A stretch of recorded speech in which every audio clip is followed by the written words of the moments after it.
Ang atong vlog karon para na pud sa mga ulitaw. Kanang mga ulitaw nga wala pa namin niyo, ulitaw gud.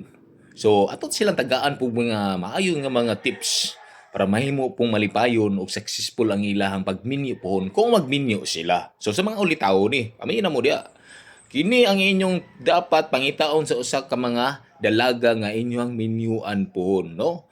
Kapag naa ni nga mga attitude kana mo inyong minyuan kana oy. Unsa man?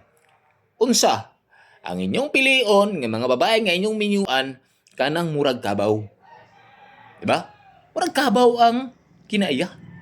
Kay kung murag kabaw ang kinaya sa imong mapili nga asawa pohon ay wala kay problema. Oy, wala problema. Nga naman, kabaw man siya. Kabaw muluto. Kabaw maglimpyo. Kabaw manglaba. Kabalo mag-budget.